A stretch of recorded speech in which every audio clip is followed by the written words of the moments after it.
ये सरकार जिस कानून को ऐतिहासिक बता रही है, ये सही में ऐतिहासिक है और आज़ादी के बाद से सबसे बड़ा ऐतिहासिक हमला है मजदूरों के अधिकारों पर। और आज ये सरकार जो ईज ऑफ डूइंग बिजनेस की बात कर रही है, ये असल में ईज ऑफ एक्सप्लॉयटेशन है। जो पहले ही देश के मजदूरों का शोषण भयंकर रूप से जारी था, जिनको लूट लूट कर अडानी अंबानी जैसे बड़े पूंजीपति से लेकर मंझोले पूंजीपति अलग अलग जो देश के हैं, वो अपनी तिजोरियां भरते जा रहे हैं और मजदूरों का जीवन स्तर लगातार गिरता जा रहा है। हमारे यहाँ कुपोषण हल होने की जगह और गंभीर रूप लेता जाता है। उस देश में आज मजदूरों के अधिकारों को ज्यादा कानूनों के जाल से निकाल कर सिंप्लीफाई करने के नाम पर उसमें ऐसी जालसाजी रची गई है, जिसके तहत अलग अलग नीतियां बनाकर उनके लूट को तेज किया जा रहा है। सबसे बड़ा जो हमला भारत की दिशा में सबसे बड़ा कदम है, बहुत बड़ा कदम है जो 4 लेबर कानून।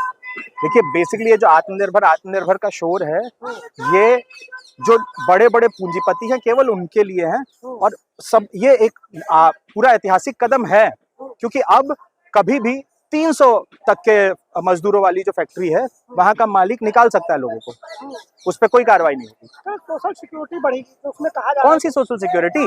व्यावसायिक सुरक्षा संबंधी जो कोड है, वो ये बताता है कि जिस फैक्ट्री में 10 तक मजदूर काम करते हैं, 10 से कम मजदूर काम करते हैं, वहां ये लागू ही नहीं होगा। कैसी सिक्योरिटी है ये?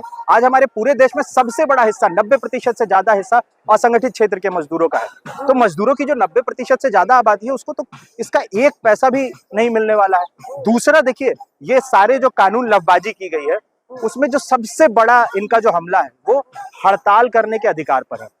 आज तक भी मजदूरों ने लड़कर हासिल किया, तब जाकर उनको उनके अधिकार मिले। मैं अभी जिस इलाके में, जिस मजदूर यूनियन से जुड़ा हुआ हूँ, करावल मजदूर यूनियन, वहां पे 12 साल में 1 पैसा मजदूरी नहीं बढ़ती है। 2012 में मजदूरों ने हड़ताल की थी, तब 2 रुपए पर किलो बादाम छांटने का रेट हुआ था, और उसके बाद 12 साल बाद 2024 में जब दोबारा मजदूर हड़ताल करते हैं, तब वो रेट जाके बढ़ता है। उस पे भी ये बीजेपी से ही जुड़े वहां पे जो बड़े बड़े मालिक है, वो गुंडे बुला के हमला करते हैं, हड़ताल तोड़ने की कोशिश करते हैं, पुलिस प्रशासन उनके साथ खड़ा होता है। तो जो हड़ताल है, वो तो मजदूरों का जो हक की लूट है, उसको रोकने का, उसके खिलाफ लड़ने का मजदूरों का एक बुनियादी हक है। आज उस पे हमला किया गया है। 60 दिन का नोटिफिकेशन देना होगा आपको हड़ताल से पहले, और 60 दिन में क्या हो सकता है हमारे देश में, आप जानते ही हैं। यहाँ पे जो मजदूर कंप्लेन कर रहे हैं, वो गायब हो सकते हैं। जो मजदूर हड़ताल की बात कर रहे हैं, उनको काम से निकाला जा सकता है और उस पर कोई सवाल नहीं पूछा जाएगा। एक बात और पॉइंट आउट की जा रही है कि जो न्यूनतम सैलरी है, उससे जो है तय किया जाएगा, इससे जो है सीधा सीधा मजदूरों को फायदा मिलेगा। देखिए, न्यूनतम वेतन तो पहले भी खैर मजदूरों के लिए ही लागू किया था मोदी सरकार ने, कहीं लागू नहीं होता था दिल्ली और देश भर में। आज तो इन्होंने जो फ्लोर लेवल न्यूनतम वेतन है, जो फ्लोर लेवल उन्होंने बनाया, 178 रुपीज पर डे पे ला दिया है उन्होंने। और दूसरा, जो सुप्रीम कोर्ट के पिछले कितने अलग अलग जो उन्होंने आदेश दिए हैं, अलग अलग जो डायरेक्टिव्स दिए हैं, उसमें बात की गई है कि किन किन चीजों को शामिल करके न्यूनतम वेतन तय करना चाहिए। उसमें खाना, रहना, बच्चों की पढ़ाई, दवा इलाज से लेके, मनोरंजन से लेके, जो घर में और बुजुर्ग माँ बाप है उनके इलाज से लेके, ये जो जीने के लिए जरूरी है, एक इंसान के, एक जानवर की तरह खटने के लिए नहीं, इंसान की तरह जीने के लिए जरूरी है, उन सारी चीजों को शामिल करना है। आज ये लेबर कोड उसको कम करके कुछ एकदम बुनियादी खाना, रहना जैसी चीजों पर रिड्यूस करके ला रहा है। जो कैलोरी मेजर्स है, उसको भी कम किया जा रहा है। मतलब हर तरह से इसको आज खत्म करने के और कदम उठाया गया है, पर बताया ऐसा जा रहा है कि बहुत भला किया जा रहा है मजदूरों का। और एक बात कही जाती है कि मोदी सरकार जो है, वो गरीबों की सरकार है और गरीबों के हित में फैसला लिया गया है। हाँ, बिल्कुल, 2014 से गरीबों की एक सरकार है, जिसकी सरकार के आने के बाद जो मजदूर आबादी है, वो कभी कोविड में उसको दफनाने के लिए जगह नहीं मिलती है, जलाने के लिए जगह नहीं मिलती है, गंगा में लाशें तैरती हैं, और इतनी बड़ी आपदा के बाद हॉस्पिटलों में कोई सुधार नहीं होता है। ये गरीबों की सरकार है, जिसमें कि अभी यहाँ पर हमारे देश में भयंकर गरीबी दर बढ़ती जा रही है, और दूसरी ओर ये गरीबों की सरकार की वजह से अडानी की संपत्ति में 400 गुना की बढ़ोतरी हो रही है। हमारे देश के जो पूंजीपति है, वो उनकी संख्या बढ़ती जा रही है, उनकी आमदनी बढ़ती जा रही है। इस देश के ऊपर के जो 1% लोग हैं, उनके पास आज 40% से ज्यादा की संपत्ति एकजुट हो गई है। राशन की बात की जाती है, उज्ज्वला योजना हाँ, देखिए, ये तो 2003 के साल की बात की जाती है, तो इन सब चीजों को कैसे देख रहे हैं? क्या लोगों तक चीजें पहुंच रही हैं? देखिए, आज ये जो 5 किलो राशन है, ये जैसे 5 किलो राशन की तो बात करना भी मजाक है। जैसे 5 किलो राशन में मोदी जी के सारे जितने जो मंत्रिमंडल के नेता हैं, उनको ये जो 5 किलो राशन दिया जाता है, उतना दे के उनका परिवार पालने को भेज दिया जाए।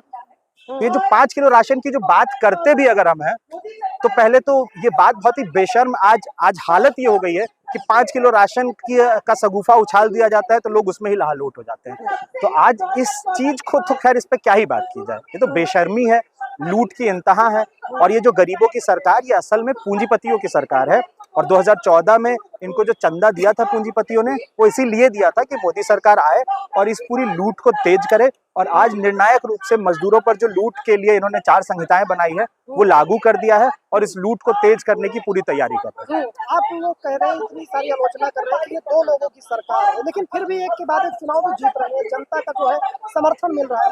अब देखिए, जिस देश में मालेगांव में थानोस आके वोट करता है, ब्राजीलियन एक्ट्रेस आके वो इलेक्टोरल रोल में कई जगह से वोट करती है, 2 बूथों पर मतलब 250 से ज्यादा जगहों पर एक ही फोटो होती है, उस देश में इलेक्शन। और दूसरा, जिस देश में आज एक नॉर्म बना दिया गया है कि इलेक्शन से ठीक पहले कुछ पैसे अकाउंट में पहुंचा दिए जाते हैं, तो ये क्या, ये सारे इलेक्शन कमीशन की क्या आज हैसियत रह गई है, क्या उसकी क्रेडिबिलिटी रह गई है, ये आज हमारे सामने है। तो चुनाव जीतने से कुछ तय नहीं होता है। आज जहाँ चुनाव भी जीतते हैं, वोट परसेंटेज कितना है देख लीजिए। आज चुनाव जीतना, इनकी पूरी मशीनरी, इलेक्शन कमीशन इनका, हर जगह इनके लोग बैठे हैं, ईवीएम से लेके ये अलग अलग तरह से ये हमला करते हैं। ईवीएम के स्तर पे भी करते हैं, जो वोटर लिस्ट में जो घपला करना है उस स्तर पे भी करते हैं, उसके बाद भी जो वहां पे पैसे देके लोगों के बीच जो लोगों को ब्राइब करके करना है वो भी करते हैं। तो ये जो जीतना, तो इनका असल में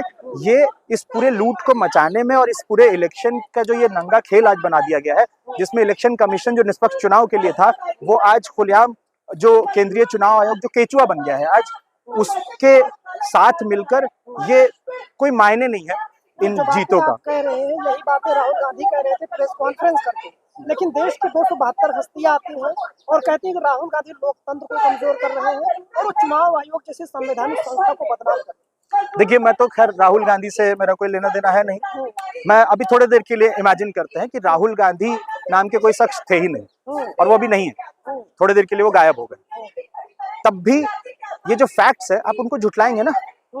ये जो फैक्ट बोला गया है, आप मतलब कोई ऐसा तो नहीं है वेग कोई बात बोली गई है कि 10 लोग थे, 50 लोग थे, नाम, एपिक नंबर, हर चीज दिया गया है, तो क्यों नहीं हो रहा है? आप राहुल गांधी को छोड़ दीजिए, राहुल गांधी से मुझे कोई मतलब नहीं है, पर ये जो तथ्य है, इन तथ्यों पे क्यों नहीं बोल रही है सरकार? ये जो इनके भाड़े के 272 लोग हैं, जिसमें से कई तो बीजेपी के ही लोग हैं और पुराने ब्यूरोक्रेट जो जाके फिर बीजेपी में ही शामिल हो गए, वो लोग हैं। तो इस पे ये सब देखिए, आज ये एक तो पहले जवाब नहीं दे रहे हैं, दूसरा जो चोर दरवाजे से इस तरह के क्लेरिफिकेशन देके अपनी जो भद्द पिटी है लोगों के सामने, उसको बचाने का भी काम कर रहे हैं।